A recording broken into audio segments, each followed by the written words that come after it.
Good evening and welcome to tonight's Temple Emanu-El Streicker Center program. We will hear from a secular Jew who did something fascinating and perhaps puzzling, reading one page of the Talmud each day for 2,711 consecutive days. As a poet and literary critic who didn't practice Judaism, Adam Kirsch was an unlikely person to join Daf Yomi, a study regimen that tens of thousands of religious Jews follow to delve into the teachings of the Talmud in a 7-year cycle. But he rose to the challenge after realizing that he would never fully understand Jewish history or literature without unpacking the wisdom and strangeness that the Talmud offers. Upon the publication of his new book, Come and Hear, we are proud to welcome him to talk about what he found and why it matters. Author of 3 collections of poetry, 5 books of criticism, 2 biographies, Adam Kirsch was the poetry critic at the New Republic and now the editor at the Wall Street Journal's Week in Review, as well as a contributing editor at Tablet. If you have any questions for him, please post them into the chat feature, and we'll get to as many as possible. And if you haven't yet purchased the book, you can order a copy by using the link that's in the chat. Now, please join me in welcoming Adam Kirsch. Thank you, Ari, and thanks everyone for joining tonight. I'm excited to be here and looking forward to talking to you all about Talmud and my Daf Yomi experience. So for those of you who haven't heard of Daf Yomi, it is a method of studying Talmud that was invented in 1923, and it involves people around the world studying the same page of Talmud every day. And after 7.5 years, 2,711 days, you get through the entire Talmud, and then the cycle starts all over again. So between 2012 and 2020, during the cycle that ran during that time, I was participating and writing about my experience for Tablet, the online Jewish magazine. I wasn't always doing a page of Talmud every single day, but I was always doing a week's worth of pages in a week. So I was keeping up to that schedule, and I felt like I was part of something that a lot of people were doing. However, most people who were doing it were and are Orthodox Jews. That's really the core constituency for Daf Yomi, as it is for Talmud study in general. And in fact, when I first got interested in this idea was in the summer of 2012, when I read newspaper reports about the celebration at the end of the previous cycle, which is called the Siyum Hashas, which means the completion of the Talmud. And it was a big event held at MetLife Stadium in New Jersey, which is, of course, where the Jets and the Giants play. And I read about how 80,000 people, mostly ultra-Orthodox Jews, had gathered at MetLife Stadium to celebrate the completion of this cycle and their achievement in reading Talmud. And I thought this was such an amazing American Jewish story, the idea that you could fill a football stadium with people who were celebrating the Talmud, something that really couldn't have happened in any other time or place where Jews have lived in the last 2,000 years. It's not something that people would have felt safe doing or would have occurred to them to do. It's a very American celebration of openness and belonging, even as the Talmud is very ancient and in many ways in conflict with American culture and modernity. So I thought that this was this interesting collision or coincidence of American and Jewish identities. And I was at the time writing a lot for Tablet, mainly about new books. And I suggested to the editor there, Alana Newhouse, that I write about my experience with Daf Yomi. And she immediately said, yes, let's do that. So for every week or every other week for the next 7.5 years, I was writing about what I discovered. And the end of that cycle came at the beginning of 2020. And this new book of mine, Come and Hear, which I'll hold up to the camera, just published by Brandeis University Press, is sort of a distillation of what I learned from this experience. It's not about me and my sort of personal Jewish journey so much as it is about the Talmud itself. And there's a short chapter for each tractate, each division of the Talmud, just talking about what it's about, how the Talmud thinks, how it works, what kinds of things it thinks about, and what are the interesting problems and challenges and unexpected things that I came across during this journey. I think of it as a kind of travelogue, because it really is sort of like visiting another place, another world, to travel through the Talmud, which is itself a sort of modern American development, because one reason I was so interested in doing this and reading Talmud is that until the 19th century, Talmud study was the core of Jewish culture, especially Jewish intellectual culture. It was sort of the main thing that Jewish students learned, as it still is in Orthodox and ultra-Orthodox communities. But if you're reading any work of Jewish literature, philosophy, or religion written before the year 1800, it really is hard to make sense of what's going on without knowing something about the Talmud, because it was the lingua franca. It was the thing that everyone knew and had in common. And in America, when Jews started to come to America in large numbers in the late 19th century, about 2 million Jews came to America from Eastern Europe between 1880 and 1920.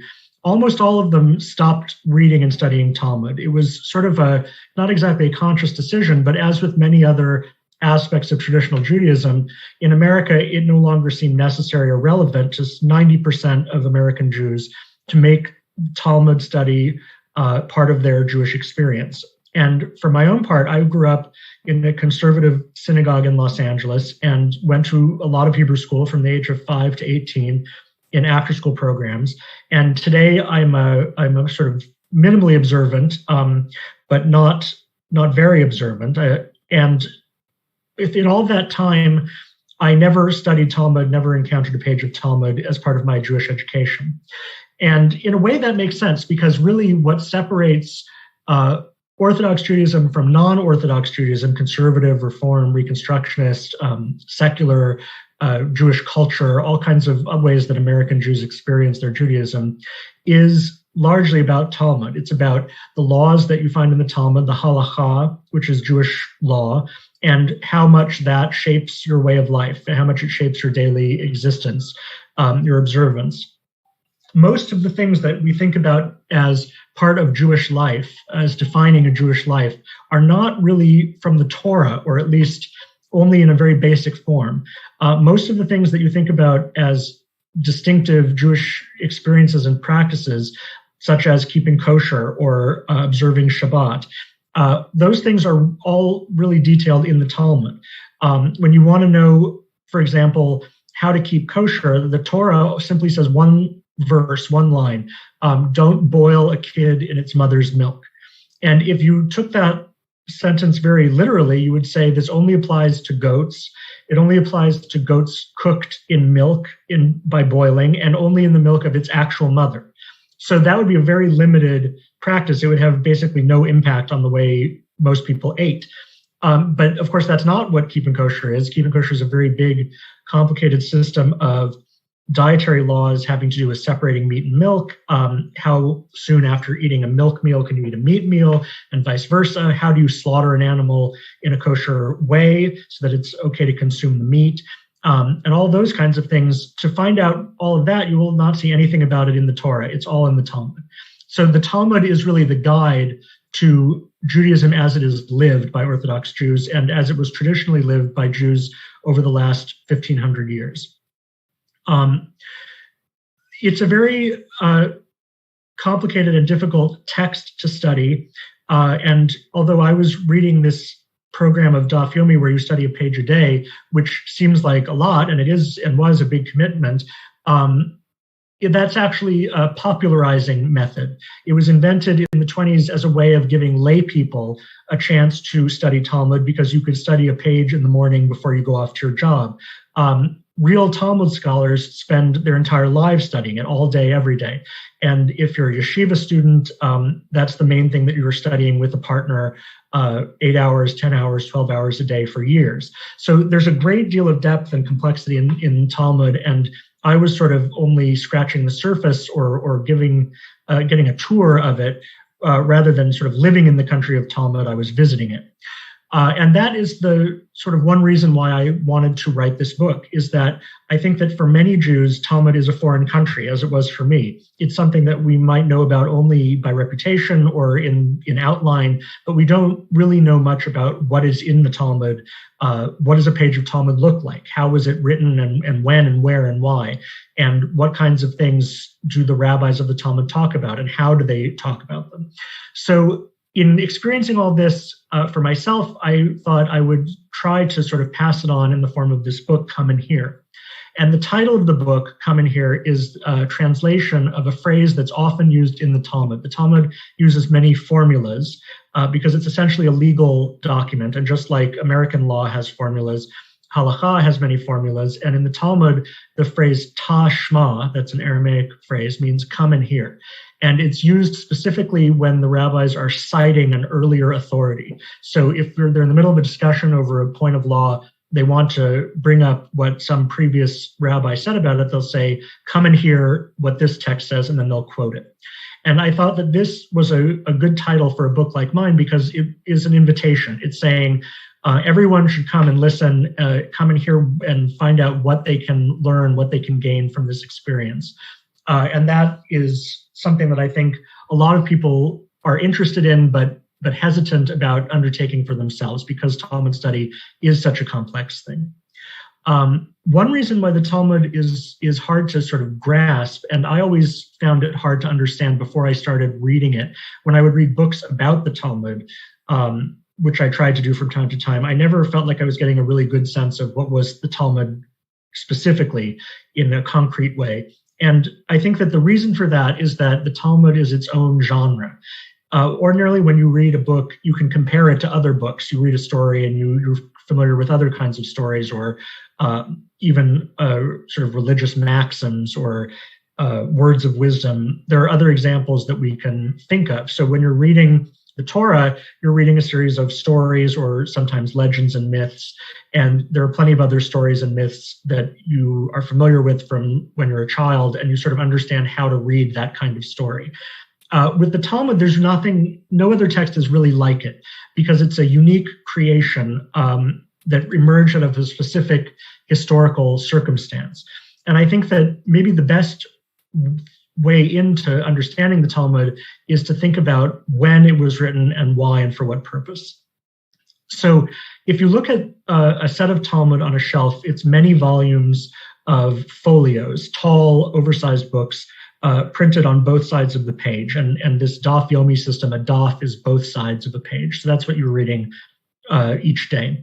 The original languages of the Talmud are Hebrew and Aramaic. And when you look at a page of Talmud, a traditional page of Talmud, you're seeing Hebrew and Aramaic on the page. And it's laid out in a very specific format, very distinctive way. In the middle of the page are the sort of main text, and then all around the page on the borders are commentaries written in many different times and places over the 2,000 years since.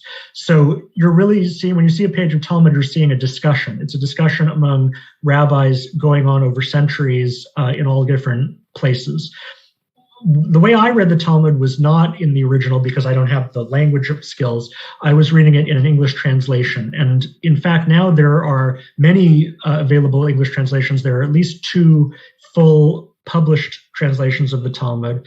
The one I used is published by an Israeli publisher called Koren. There's also one published by Art Scroll, which is an Orthodox publisher. And then you can also find the entire thing for free online on a website called Sefaria.org. Sefaria is a library of Jewish texts, and it has an amazing breadth and depth of resources. And you can read the entire Talmud for free online, or even just check it out. And so it's a very accessible text in that way. It's very easy to find the Talmud. But once you start reading it, it presents a lot of challenges. So the key thing to understand about the Talmud is that it was originally an oral text. Although it is written down and printed in a standard format since the invention of printing in the Renaissance, originally it was an oral text, and it was created in 2 parts. There's sort of 2 main layers of the Talmud. The first layer is called the Mishnah. And Mishnah is a Hebrew word that is related to the word for repetition. And the reason it's called that is because originally these were oral laws that were repeated from teacher to student by word of mouth over the generations. And these laws are 63 tractates of Jewish law covering all different aspects of Jewish life, including many that are very relevant to Jewish life today, such as how to observe Shabbat, laws about marriage and divorce, how to keep kosher, laws about ritual purity, which have to do with the menstrual cycle and sexuality. And then there are also many tractates that are about things that are no longer relevant to Judaism because they have to do with agriculture in the land of Israel or with sacrifices in the Jerusalem temple, which was destroyed in the year 70. So many of the parts of the Mishnah are studied, but they're studied purely sort of for theoretical reasons or historical reasons. It's a sacred text, but not always a text that's related to everyday life. So the Mishnah was handed down from teacher to student for generations. And in about the year 200, it was decided that it had to be written down for the first time. And the reason why was that Jewish life in the land of Israel, in Palestine, as it was then called, was being destroyed by Roman persecution. It was a time when the Jews had launched 2 unsuccessful rebellions against the Roman Empire. The Romans had cracked down on Jewish life, killed many people, destroyed the temple, abolished the Jewish state. And it seemed as though there was a real chance that if these laws weren't written down, they would be forgotten. So a rabbi named Yehuda Hanasi, the Judah the Prince, was the one who sort of was in charge of collecting all of these laws that had been transmitted orally and writing them down to create the Mishnah. Now, when you look at the Mishnah, what you can see immediately is that it's not like an American law code or a law code of other modern legal systems, because it's not someone telling you this is the law in every given case. What it is recording opinions of different authorities, because after all, that was how it was created. It was tracking down the traditional teachings of the main sages over the previous 200 years and writing down what they thought. Now, the self-understanding of the Mishnah, the way that it sort of thinks about itself, is that all of these laws that it's writing down were given to Moses on Mount Sinai at the same time that God gave the written Torah, the 5 books of Moses that are written down in a Torah scroll. He also gave this oral law that was just handed down orally for centuries or millennia until it was written down. That's the way the text understands itself. A sort of modern academic or critical explanation would say that these are laws that were evolved over the course of Jewish history, maybe in the 200 or 300 years before the Mishnah was written down and then compiled together. But the Mishnah thinks of itself as preserving a tradition. So the rabbis of the Mishnah are not saying we are making the law. They're saying this is the law as it was handed down, and we are sort of recording it and passing it on. And that process went on until about the year 200, and the Mishnah was written down in Hebrew. And then over the next 300 years, the center of Jewish life shifted. It moved east to what's now Iraq, what was then called Babylonia. And in Babylonia, the Jews didn't speak Hebrew, they spoke Aramaic, which is a related language. It's related to Hebrew, written in the Hebrew alphabet, but it's a different language. And in Aramaic, they went on to have several generations of debates, interpretations, commentaries about the Mishnah. And that is the second layer of the Talmud, and it's called the Gemara. Gemara means completion, because the idea is that these commentaries and debates and interpretations complete the system of law that's written down in the Mishnah. So the Talmud is the Mishnah plus the Gemara. And if you look at a page of printed Talmud, those are the texts that are in the very center of the page. And then on the border around it are many commentaries over succeeding generations, some of them written 1,000 or even more years later. So when you're reading Talmud, when you're studying Talmud, it's not so much like being told something as it is listening in on a conversation. That's another reason why I like the title Come and Hear, because the Mishnah has the opinions of different sages, and then the Gemara has the opinions of even more sages who lived later who were studying the Mishnah.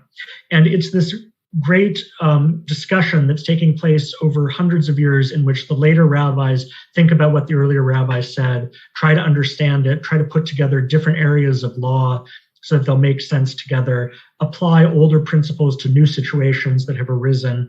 And in the course of this discussion, they end up talking about all kinds of things. So in modern sort of secular society, we think of religion as one area of life. We have the secular laws that govern our day-to-day lives, and then maybe on Shabbat or on holidays we go to synagogue, and that's where we do Judaism. But in the Talmud, it's a completely different understanding of what Judaism is. These are not just laws about quote-unquote religious matters, they're about everything that you could need to know about to live a human life. It's about marriage and divorce. It's about how to buy real estate. It's about how to write up a legal document, how to celebrate holidays, how to cook meals, all different kinds of areas of life brought together in the different areas of the Talmud. So when you're reading it, and especially if you're studying the whole thing over a period of 7.5 years, you really get this amazing survey of Jewish life and Jewish experience. You see all different kinds of ways about how Jews lived in the ancient world. And you get to know this new sort of way of reading, a new way of interpreting a text. So you can't just read it straightforwardly, one sentence to the next. You're always stopping and asking questions and thinking about it, trying to figure out what's going on. So I think the best way to really show that is to look at some texts. And so I've prepared some texts in English, which I'm going to share with you on the screen. And you should now be seeing these texts. So the first tractate of the Talmud that you study in the Daf Yomi cycle is called brachot, brachot meaning blessings, the way that you say a bracha over wine or over food. This is a section of the Talmud about all the different blessings that you can say on various occasions in Jewish life. But it's not just about the blessings. It ends up talking about a whole range of other things, including theology and why God teaches the things he does, what God wants from us, does God have a body? All kinds of interesting subjects are brought up in the course of this tractate. So what I'm showing here is the very beginning, the very first page, and you'll see that I've got the Mishnah and then after it the Gemara. And you'll also see that some of the words are in bold and others are not in bold. The language of the Talmud is very compressed in the original. It's very condensed, and sometimes it's hard to understand just on a basic sentence-to-sentence level what the Talmud is saying. And in fact, a lot of those commentaries that you see on a page of Talmud are there to just explain what does this sentence actually mean, or to translate specific words that are no longer commonly known, so it's hard to know how the Talmud is using them. So in this translation, the words in bold are directly translated from the Talmud, and then the words that are not in bold are expansions. And that's the way it's done in all English language translations, because if you just gave a word-for-word translation, it would be very hard to follow. So this is what it says in the first Mishnah of this tractate. From when does one recite Shema in the evening? So the Shema, of course, is the most important prayer in Judaism. And the Mishnah is saying, when are you supposed to recite the evening Shema? From the time when the priests enter to partake of their truma until the end of the first watch. That is the statement of Rabbi Eliezer. So in other words, we're immediately getting an opinion. This is when you say the Shema in the evening, and it's attributed to one sage, Rabbi Eliezer. But then the very next sentence says, the rabbis say until midnight. In other words, Rabbi Eliezer has his view, but the rabbis, which is how the Talmud refers to the consensus, this is sort of the governing law, this is the one you're supposed to follow, is that you can say it until midnight. And then there's a third opinion. Rabban Gamliel says until dawn. So right away you can see that the Mishnah is not just about laying down the law, it's about telling you what sages thought the law was. And here we get three different versions of when you're supposed to say the evening Shema. You can say it until the end of the first watch, you can say it until midnight, or you can say it until dawn.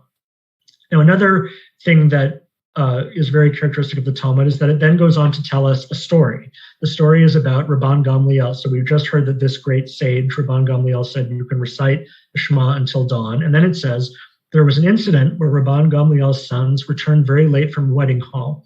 They said to him, we did not recite the Shema. So they'd obviously been too busy celebrating at the wedding. They forgot to recite the Shema. And he said to them, if the dawn has not arrived, you are obligated to recite. So this is meant to show us that Rabban Gamliel's practice followed his opinion. We learned that his opinion is you can say it until dawn, and now here's a story saying, yes, this is the same thing he told his sons. You can recite it until dawn. Now, if you're just reading this Mishnah, you can tell that it leaves a lot of questions unanswered. And the Gemara, which is the next section of later commentary on the Mishnah, asks a lot of the same questions that you or I would ask after reading that passage of the Mishnah.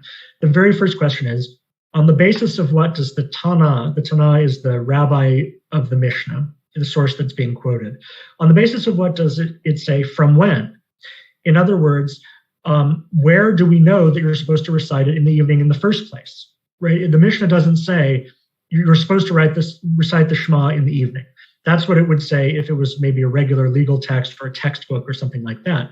But it starts right in assuming that you already know that you're supposed to say the Shema in the evening. So the Gemara says, on the basis of what do they say from when? How do we know we're supposed to do that in the evening? And then it asks a follow-up question. And furthermore, what distinguishes the evening Shema? Because actually you're supposed to recite it in the morning and the evening. So why does it start by saying, when do you recite it in the evening? Why doesn't it start by saying when you recite it in the morning? So this is a question about the law that we've just read. And the answer is, let the Tana teach the morning Shema first. So you're saying, why don't we teach the morning Shema first? It's because of the way that this is introduced in the Torah. The Tana bases himself on the verse as it is written, and then it quotes a verse from the Torah, from the book of Deuteronomy. And this is a very famous and familiar verse that's part of the Shema. You will talk of them when you sit in your home and when you walk along the way, when you lie down and when you arise. So the answer is, why does the Mishnah start with the evening Shema? It's because in the Torah, it first says when you lie down and then says when you arise. In other words, the order is evening and then morning. And that's why we're learning it in this order in the Mishnah. It's following the order of the Torah. So then there's another question that you might have reading this Mishnah, which is Rabbi Eliezer says, you can recite the Shema until the end of the first watch, but he doesn't say what is a watch, right? He doesn't define what is a watch, which traditionally means part of the night, a phase of the night, but he doesn't say how many phases there are in the night or how long they are. So that's not very useful if you're trying to figure out when to say the Shema. You need to know when is the end of the first watch. So the Gemara asks that very question. What does Rabbi Eliezer hold?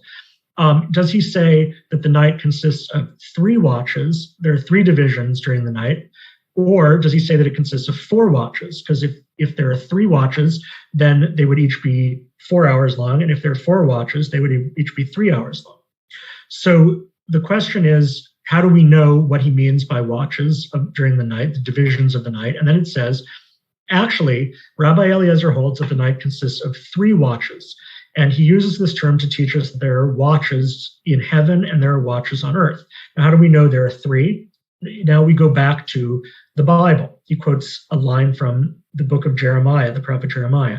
As it is stated, the night consists of 3 watches, and over each and every watch, the Holy One, blessed be he, sits and roars like a lion. How do we know that he roars 3 times during the night? Because in the book of Jeremiah, it says, the Lord roars from on high, from his holy dwelling. He makes his voice heard. He roars mightily. And you can see that in the Hebrew, which I've transliterated here, that's 3 different versions of the same word, yishag, sha'og, and yishag, which are 3 versions of the word for roar. So because the word roar appears 3 times in this verse, that's the basis for saying that there are 3 watches during the night, because the God roars 3 times, once for every watch. Now, that tells us about what's going on in heaven, but how can you tell on earth when these 3 watches are taking place? So then it goes on to say, there are signs of each watch. The signs are, in the first watch, the donkey brays. In the second, dogs bark. And in the third, a baby nurses from its mother's breast, and a wife converses with her husband. So these are very practical, concrete ways of telling when the different parts of the night are taking place. And this is another thing that's very sort of characteristic and fascinating about the Talmud, is that it moves back and forth between what's going on in heaven with God roaring and what's going on in your house and in your yard. They're both parts of Jewish experience. They're both parts of the same reality. God is roaring at each watch, and there are these worldly things happening in each watch. The donkey, the dogs, and the baby making noise during the night. Now, the Gemara always tries to squeeze every drop of meaning out of the question, tries to follow things up to the very end. So it immediately notices that there's a logical problem or contradiction here. The contradiction is, why would you need to know these 3 signs? Because obviously the first watch begins when the sun sets and the last watch ends when the sun rises. So, as the Gemara says, if he enumerated the beginning of the watch, I don't need a sign for the beginning of the first watch. It begins when sun sets. If he's telling us what happens at the end of each watch, I don't need the one for the third watch because that's when day begins. So why does he tell us all three of these signs? Why do we need to know all of them? And the answer is extremely concrete and practical. What is the practical ramification? It's relevant to one who recites the Shema while lying in a dark house, who does not know when the time for reciting the Shema arrives. So in other words, if you're sleeping in a dark house with no window, you wouldn't know that the sun had risen at the end of the night, so you wouldn't know when it was the third watch. So in order to tell you how you can tell even in the dark, Rabbi Eliezer told you that the third watch is when a woman speaks with her husband and a baby nurses from its mother's breast. So when you start hearing the baby crying and it's hungry, wants to nurse, then you know that it's the time to start getting up to say the morning Shema. So that little passage, which is just the very, very beginning of a very long discussion, already gives you a sense of the kinds of complexities and the kinds of questions that the Talmud asks. It's both very, very concrete and very cosmic. And it's both about laws and questions that you might have about those laws. It's not just telling you what to do, it's telling you various ways to think about what you're supposed to do. It gives you three opinions, not just one opinion. So already you can see how the Talmud is this ongoing discussion. It's this debate between many different voices. And as you study it, the voices proliferate, and there are hundreds and hundreds of them. And keeping track of everyone and what they think, why they think it, is one of the things that Talmud study is about. That's one of the things that a Daf Yomi reader like me doesn't have to pay that much attention to because we're not studying it in that much detail. But interestingly, one of the main things that the Talmud is about is which rabbi has which opinion and how can you tell? How can you link together different opinions to form a coherent, consistent intellectual system? So that was sort of how things began.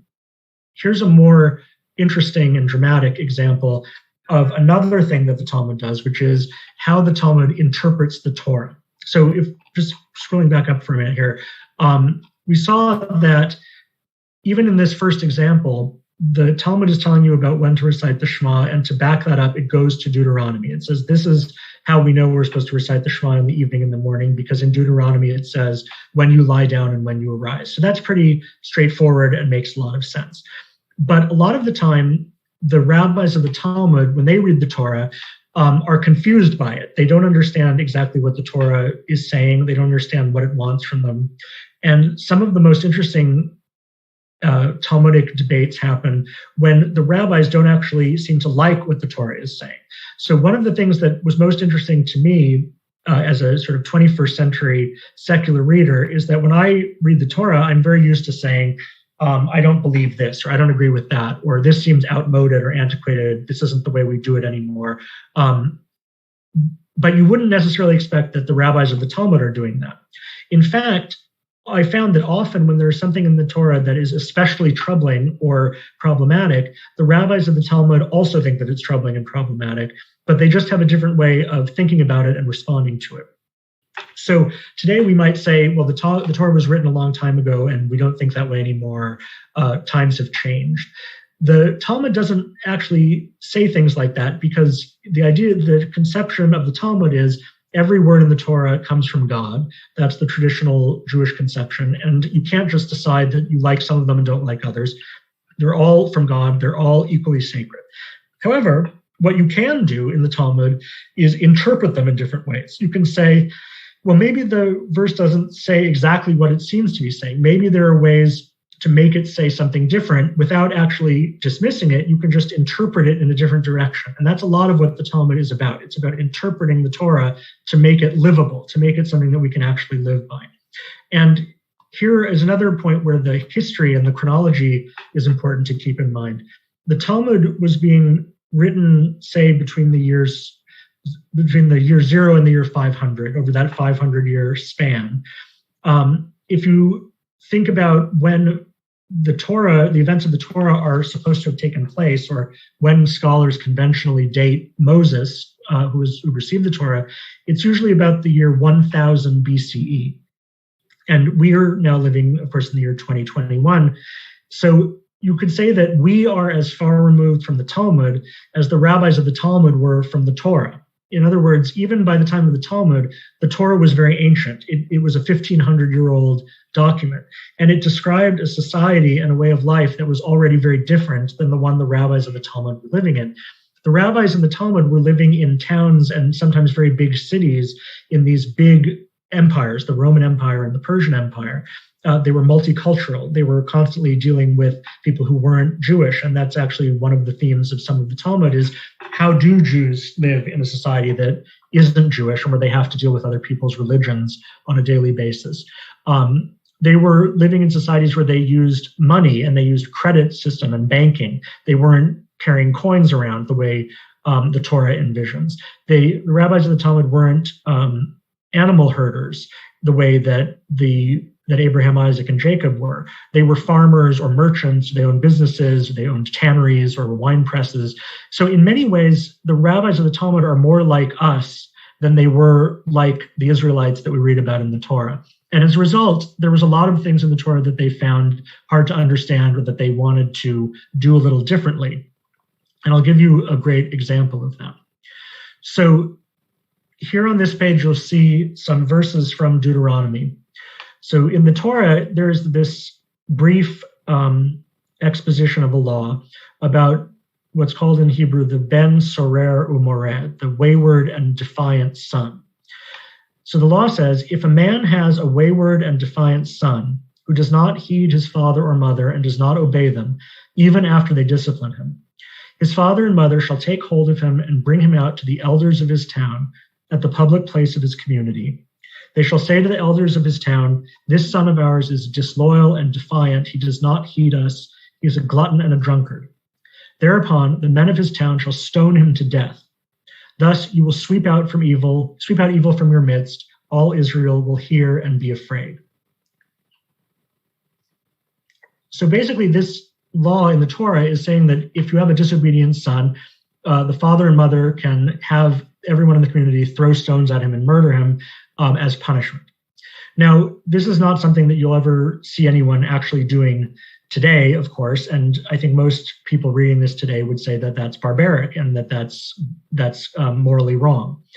When you look at how the Talmud comes to deal with this passage, you can tell it's pretty clear that they also thought it was barbaric and morally wrong. But instead of saying this is an outmoded portion of the Torah, they said, how can we interpret this text in a way that leads to a conclusion that we're comfortable with? So this is an abridged, condensed version of, again, a very long discussion in the part of the Talmud called Tractate Sanhedrin, which deals mainly with criminal law. So this is from chapter 8. The Mishnah says, from when does a stubborn and rebellious son become a stubborn and rebellious son? In other words, how old does a child have to be considered a stubborn and rebellious son? Could it be someone of any age? Because the Torah doesn't say it has to be a son of a certain age. You could imagine that you could do it maybe to any son, no matter how old they are or how young they are. The answer is, in fact, there is a specific age. The age is from when he grows 2 hairs until he has grown a beard around. Now, when you read that, you might think that it's talking about growing a beard, which is, of course, a sign of puberty. But the Mishnah goes on to say the lower and not the upper beard. But the sages spoke in euphemistic terms. In other words, it's telling us this is a euphemism. It's not talking about facial hair, but pubic hair. And one of the things that the Talmud values very highly is delicacy in speech.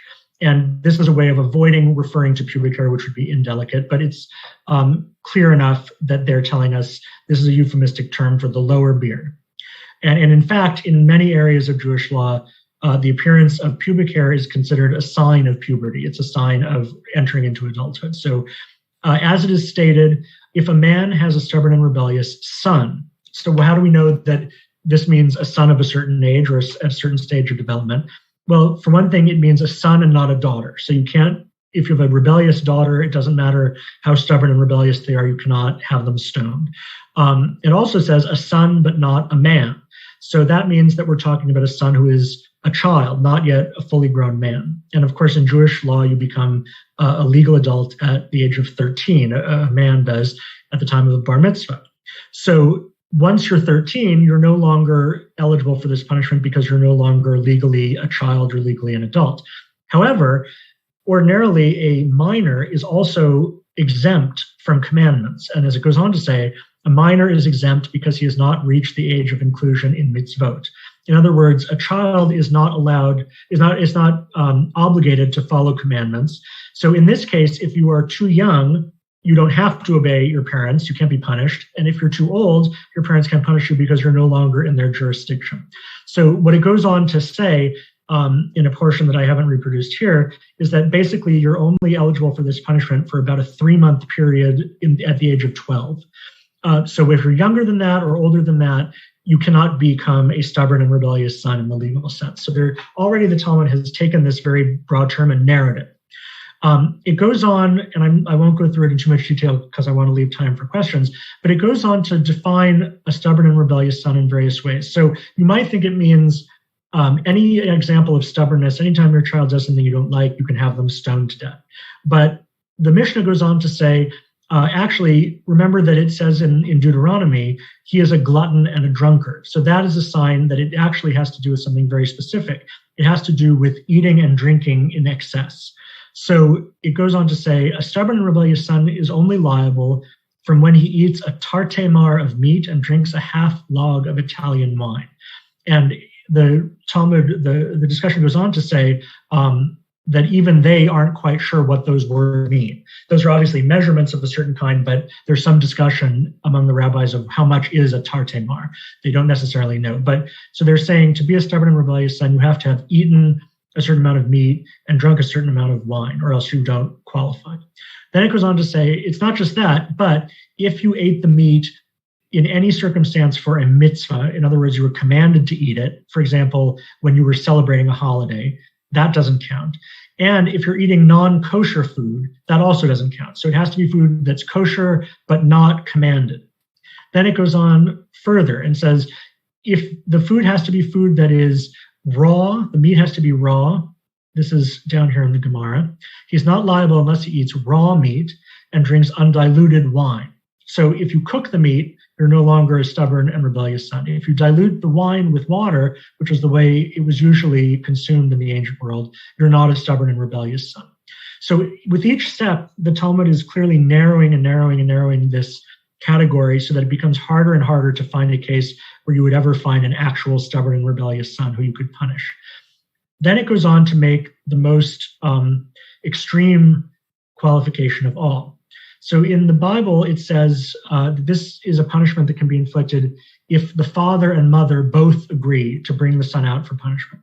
So that means the Mishnah says, if the father wants him punished, but the mother doesn't, or the mother does, but the father doesn't, then there's no punishment. They both have to agree. But the Gemara goes even further. It says, this is also taught. Rabbi Yehuda says, if his mother was not identical to his father in voice, appearance, and height, he does not become a stubborn and rebellious son. In other words, not only do they have to agree in terms of what's going to happen to the son, they have to agree in this very concrete physical sense. They have to look and sound identical. Since we require that they be identical in voice, we also require that they be identical in appearance and height. So now, obviously, when you think about that, that means that it can never happen. Essentially, what the Talmud is saying is there are no circumstances in which you could ever have a stubborn and rebellious son in the legal sense, and so you will never have a child who's stoned for being disobedient.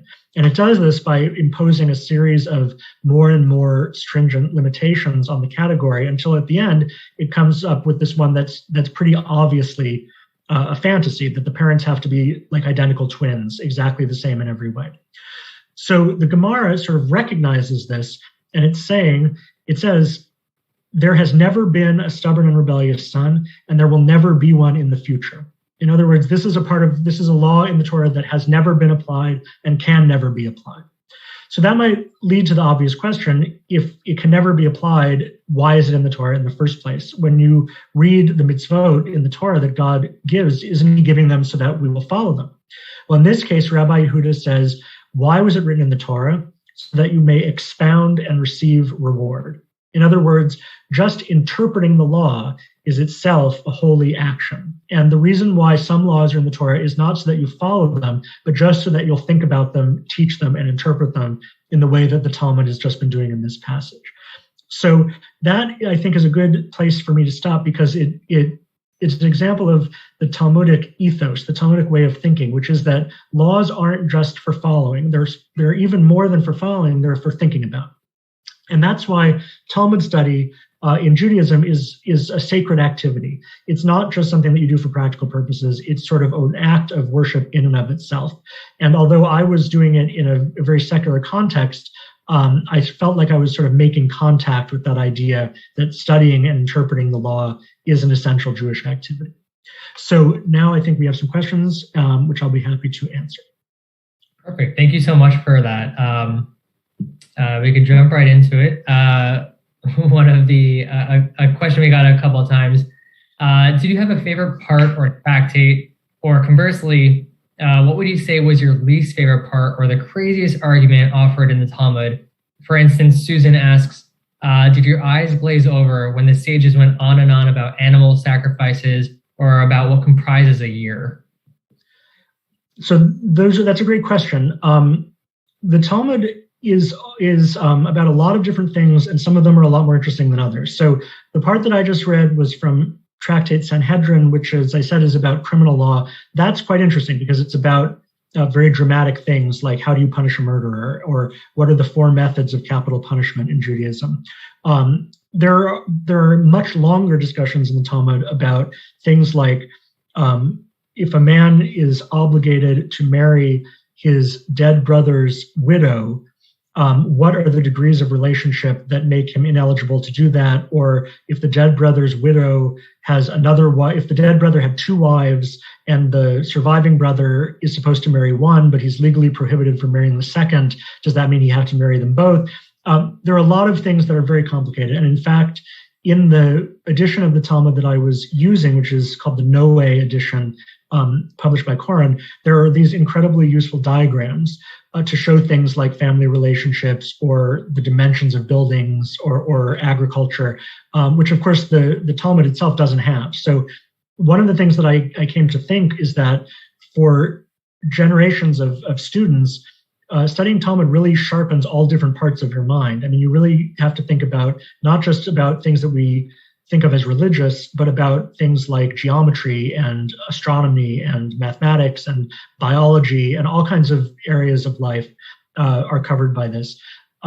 So yes, there were definitely parts that are very hard to follow and that are not that interesting. And if it weren't for the fact that I was sort of on a mission to complete Daf Yomi, I probably would have been discouraged at certain points. But I'm glad that I kept going, because even in the most abstract and difficult parts, you'll come across things that are quite interesting. Great. Ken asks, as a poet, did you find anything that you would consider poetic in your journey through the Talmud? Well, the form of the Talmud is not at all poetic, and there's no poetry in it the way there is in the Bible. It is very rigorous, logical language. However, I'd say 90% of the Talmud is halacha, which is debates over law, specific points of law, like the ones I was just discussing. But the other 10% is what's called Agadah, which means sort of storytelling or lore or legend. And those are the parts that are probably quoted most often when people talk about things in the Talmud, are these stories of Agadah, which are often quite fascinating and beautiful and moving. They're very short usually, but there are all kinds of interesting stories that lead in all kinds of directions in the Talmud. So although most of the time you're thinking about things like degrees of relationship or how far you can walk on Shabbat, sometimes there'll be things about, does God wear tefillin when he prays? Or the famous story where someone asks Hillel, the rabbi, to teach the entire Torah while he stands on one leg.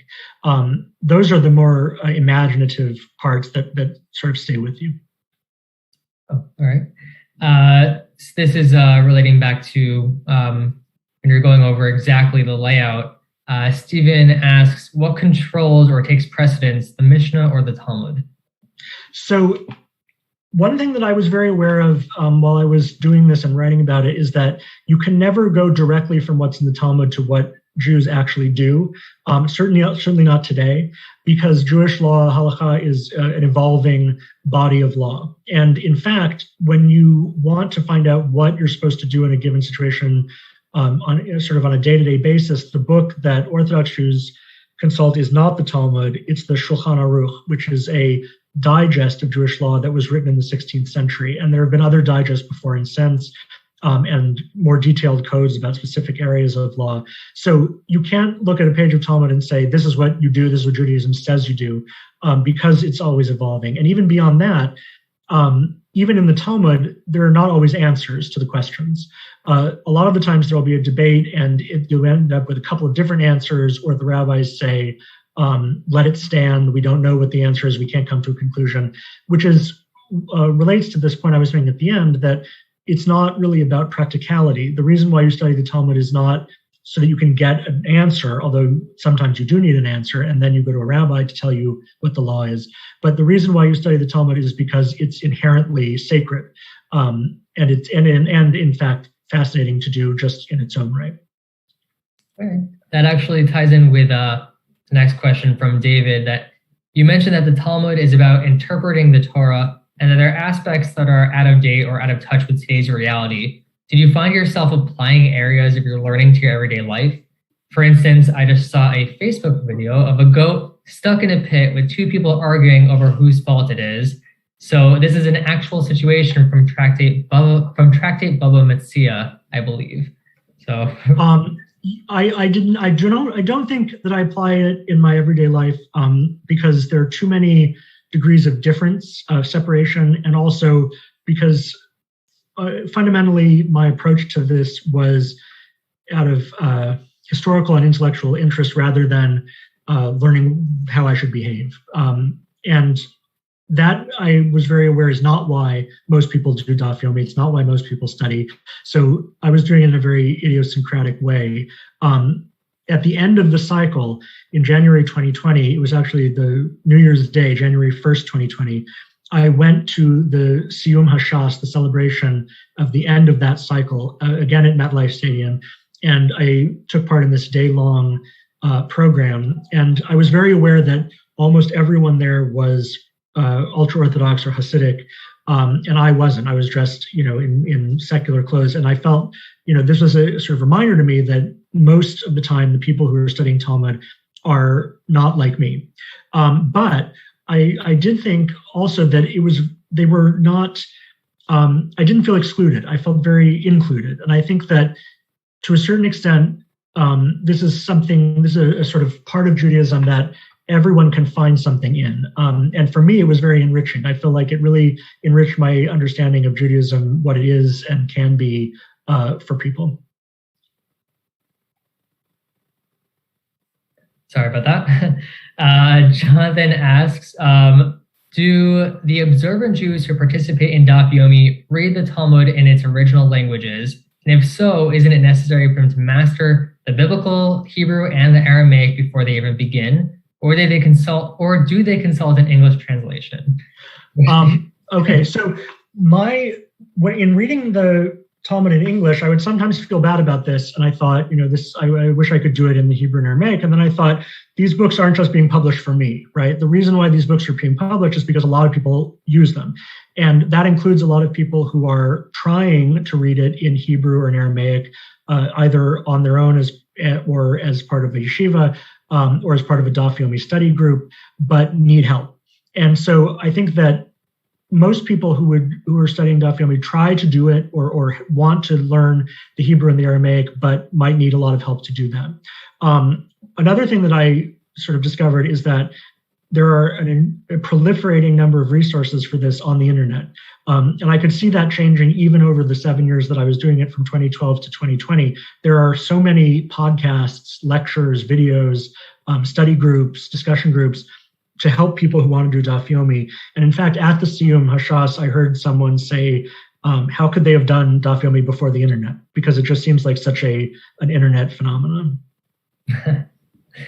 Paula and Laura both ask, did you have a group or a companion that you studied with, and what other resources did you use?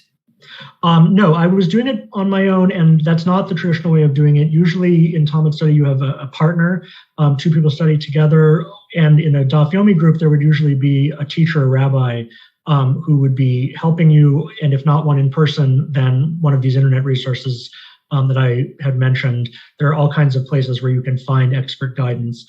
Because of the way I was doing it, and because I was writing about it, I did it on my own in my own schedule. Very nice. Let's see. The Talmud has been around for centuries. There isn't a plot to spoil for this. So why would someone read through the entire thing, tractate by tractate, instead of just reading the summary of each part? What would they be missing? That's a really good question, and it also relates to the one I see just popping up of what's in the book. So what's in the book, I don't know if this is reversed for you. It's reversed in my view. What's in the book is there are, in the Babylonian Talmud, there are 37 tractates that have Gemara, 37 tractates with this commentary. And what I've done is there's a chapter in the book for each of those 37 tractates. Each chapter is fairly short, maybe 8 or 10 pages long. And what it does is it talks about what kinds of things are discussed in the tractate and gives concrete examples of individual discussions that I think are interesting or revealing in various ways. So it is sort of an introduction to the Talmud for people who want to know what it's like.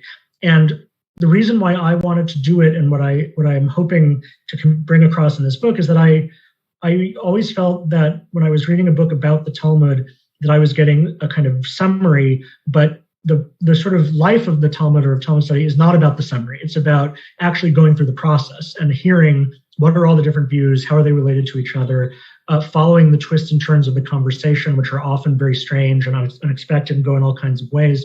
And that's why I wanted to do it for myself, and I'm trying to communicate a flavor of that in the book.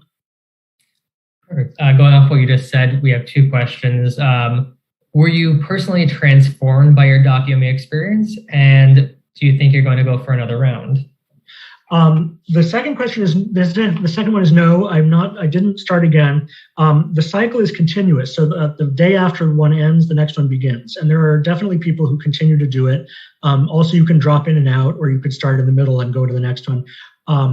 I actually thought as I was approaching the end that I really would like to do it again, because having gone from the beginning to the end, I felt like I understood what was going on a lot better than I did when I started. And so I think if I were to go back to some of those first parts again, I would get more out of them. And maybe I will do it in the future. I still have all the books on my shelf, but I'm not doing it right now.